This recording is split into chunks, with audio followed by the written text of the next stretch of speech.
So let's do a few related rates things. All right, so related rates is the concept of something changing, whether it's people moving, train moving, a balloon filling with water, a conical tank losing water. Those are all related rates because something's happening, and then we say at a specific time, I want to freeze the picture and I want to know what's going on. Okay, that's what a related rate basic concept is. The math that's involved with related rates would be something similar to this. So this formula gets used for your right triangles. And if I asked you for related rates to find dx dt, this is the math that's involved in a related rate. So I would like for you to solve for dx dt. And this is in the back of your notes. That blank sheet should be there. All right? Quickly. So hopefully you know that because we're doing this with respect to t, that's where all those differentials show up. You'll have one for every variable. Every time you take the derivative of that y or the r, you would have a dr, dt, dy, dt, and so on. Divide both sides by 2, and then the last step I'm just going to do in one big step. Dx dt is equal to r dr dt minus y dy dt, and I'm going to divide the whole thing by x, and we're going to leave it that way. I don't consider this a stacked fraction. We talked about that when we did implicit. I do not consider that a stacked fraction. Okay? Differentials, you leave them alone. So that's the math that's going to be involved in you doing related rate problems. In the other class, I forgot to mention this, but I do think it's important. Right triangles in related rates. What are the formulas you know for right triangles and related rates? Pythagorean's your easy one. For 3 sides are given. They're only asking you about 3 sides and no angles. But what if you're in a right triangle and they're talking about an angle?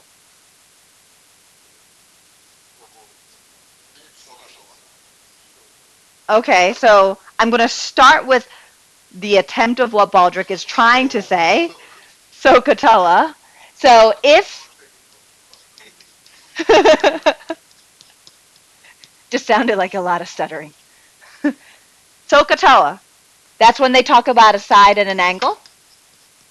And then I gave you this formula, which is the one that James was talking about. And people get really confused between SOHCAHTOA and this one. They have to be talking about area. You don't use this unless they're talking about area. If they want to know how the rate at which the triangle is getting bigger, that would be something with area. But if they're not talking about area, don't use this formula. You should be using SOHCAHTOA if we're talking about angles. Okay? The other thing about SOHCAHTOA in related rates that's kind of tricky is, let's just do one of them. I'll pick tangent, seems to be a pretty popular one when we do these. I'm going to tell you that when you do a related rate problem and you're using SOHCAHTOA, I guarantee that it is much easier if you solve for theta. I guarantee you. Opposite over adjacent, whatever those are. Okay? Just keep that in mind. It really does help. If you're wondering where this would be applicable, free response question, I think the 2 or 3, one of them is a right triangle question. I think part C uses this concept. If you're going to not do those free response questions, I would at least try that part C. And it's because this is a non-calculator question. Non-calculator questions, you can never find what theta will be. They're not going to use a nice unit circle triangle. Okay, they're always going to use some weird angle that we can't solve for. Okay? All right. Well, I really don't know what's going on with your lives that like literally 30% of you are falling asleep, but I'm going to need you guys to get some sleep because this is not the time. We're in like AP review mode. Scary time. Please, please get some rest. All right. So that's kind of a little side note. These are important things that you'll end up seeing. I want to go through the process of what you should know for related rates. So First of all, related rate problem, you better be able to identify it. They'll ask you how fast things are moving or growing, or at what rate is the distance between them getting bigger, things like that. They're going to ask you how fast, okay? The reason why I say that, we learned this right after optimization, and for some weird reason, all of a sudden, we couldn't tell the difference between the two types of problems. What are they going to ask you in an optimization problem? Maximums, minimum, how, the biggest, the largest, those types of words, right? All right, so related rates. First thing, sketch. You don't always have to do a sketch, but a lot of times it'll be helpful. If you make your sketch, I would do 3 instances. We do that particularly to figure out if there's any constants. There's an S missing. You want to identify constants. If you can identify your constants without the 3 pictures, that's completely fine. But that's the reason I make you do those 3 pictures. Once you do your sketch, focus on what your question is. What are they asking you? Okay, what do they want to know? And they're going to ask you that question at the instant the height is 5, at the instant where 2 hours have passed, at the instant that the radius is 3 meters. Okay, they're always going to tie the question to a time. That instance, it'll be a time, but maybe not time equal to 2 seconds. It might be at the time the radius is 5, at the time the height is 2. So they'll always tie those together. Once you figure that out, once you have your sketch and your constants, figure out is there a question that they're asking you, at what instant, then you're going to list out any other given information. The given info, please focus on differentials, okay? Given info, I don't want the fact that there's a person. That's okay. It's not helpful in the information. The information should be about the shape that you're using. Once you figure out given info, 4th thing, figure out the formula you're going to use. And right here, substitute constants. I'm going to put a big fat only.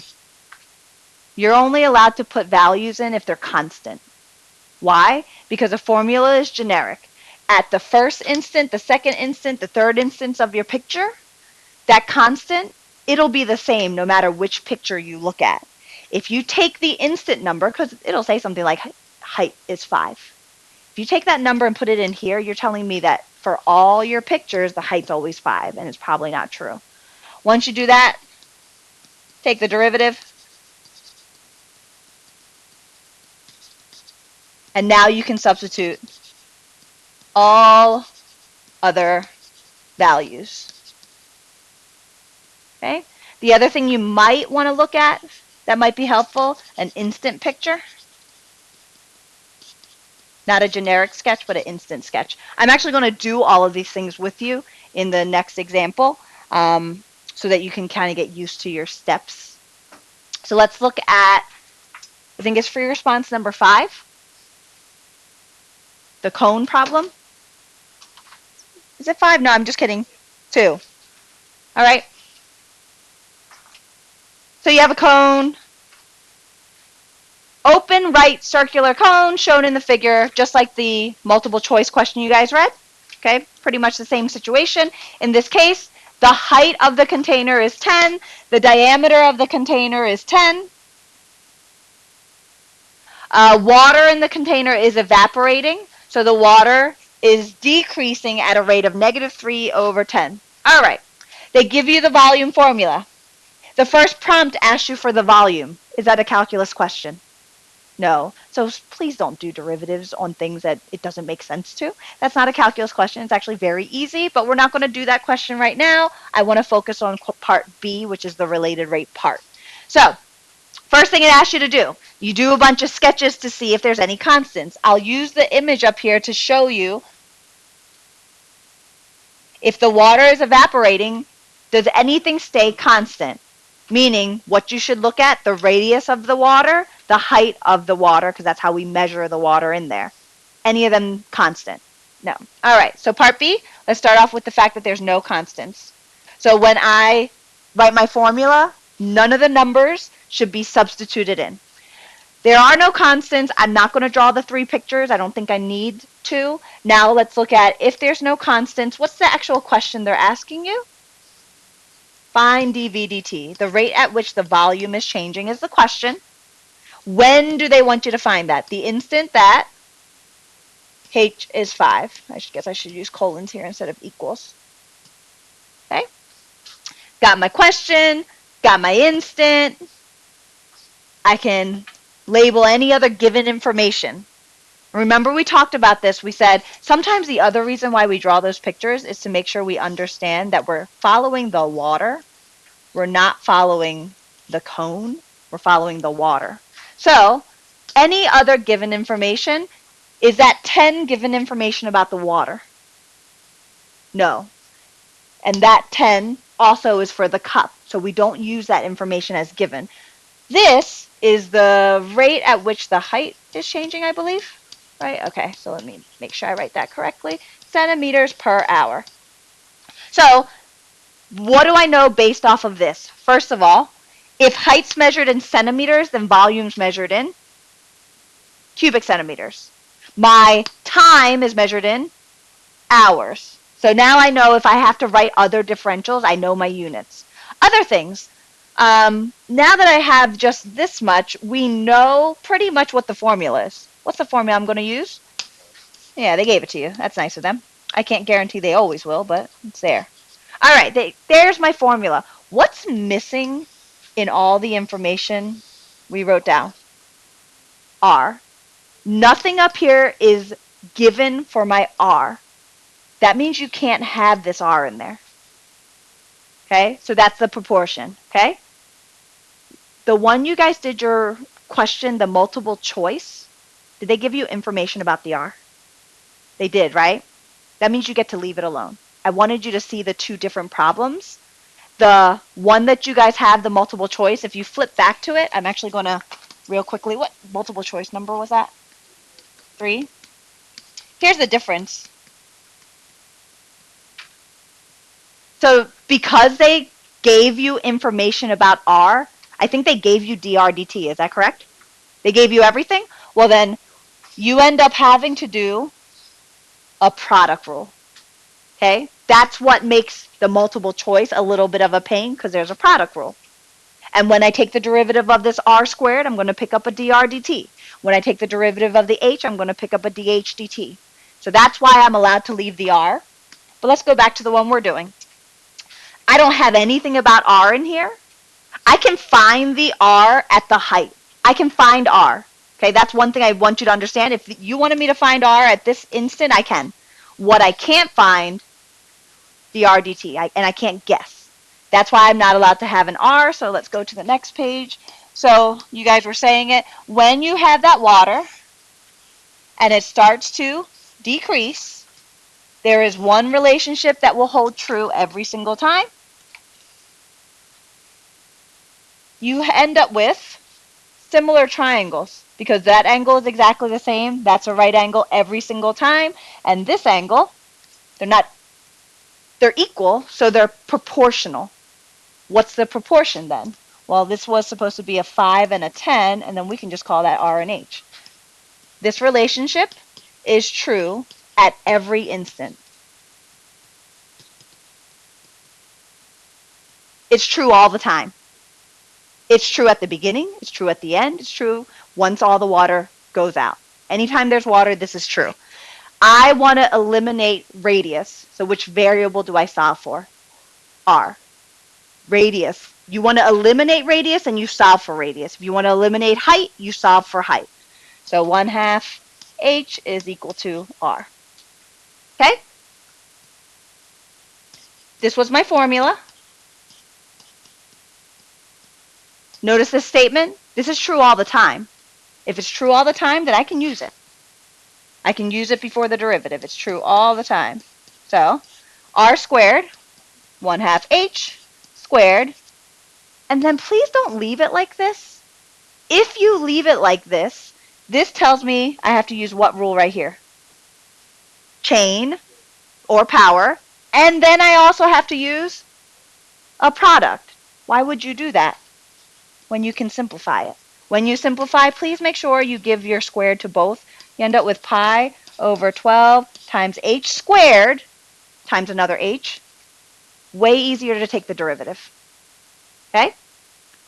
So once we take the derivative with respect to time would be dv dt. This would be pi over 4 h squared dh dt. I know what my h is. I know my dh dt. Therefore, the only thing I don't know is dv dt. Therefore, I can solve it. Okay? It's going to look different than the multiple choice problem. Okay? It's going to look different. Tiffany, wake up. I know you are. Stand up if you need to.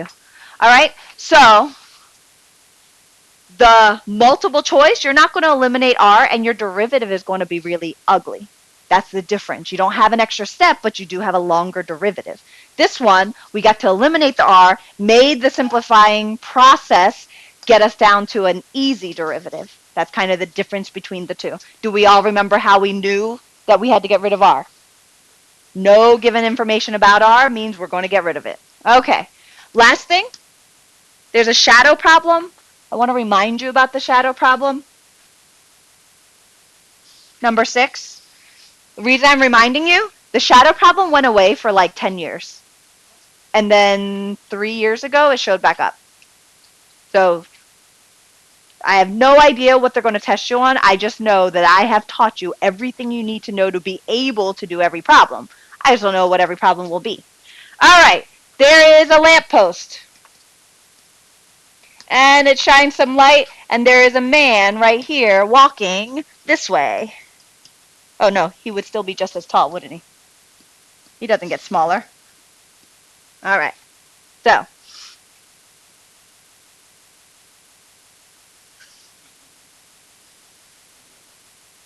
if he's that big, he'd be like that big. Same. We're pretending it's the same man, I swear to you. All right. Same man, I swear. And it's totally straight too. The lamppost is 8 meters high. What do we know about the lamppost? Will it ever change? No. So what do I want to write by the lamppost? That it's constant. Constants we get to put in my formula. That's why that's important. The man is 2 meters high. The man's 2 meters high. Another constant. Those are important to know. Okay. So he does not grow while walking at all. All right, so what does it say? It says person walking. Oh, boo. So, really? You're going to need some information because the way that if the person is walking at a constant rate and the person's shadow at what rate is the person walking. Okay, so we're going to call that X. We're going to call this S. The reason I do that, this is your shadow. This is the distance the man has walked. Therefore, what's usually confusing about this is the fact that the question is dx dt. Okay? The relationship that's most commonly used is everyone sees it's a right triangle, and we're talking about sides of the triangle. So what do you think is the most common thing? No, most of you won't use proportions. Pythagorean. You think Pythagorean, right triangle, sides, right? Issue is, we don't care about this side at all. Therefore, it can't be Pythagorean. We're not talking about angles. So the only thing left, proportion. Okay? I want to erase this guy because the proportion, just to be clear, is big triangle to little triangle. 2 to 8, how big is this? X plus S to S.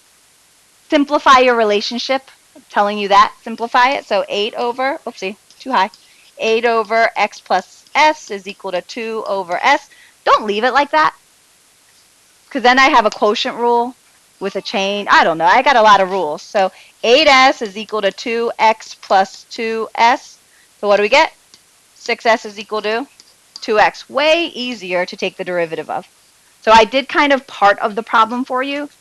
Because the shadow problem is actually a really easy problem. That's a derivative you're taking. The setup is a little confusing. I wanted you to see that. And yes, you have done a shadow problem. All right, that's everything.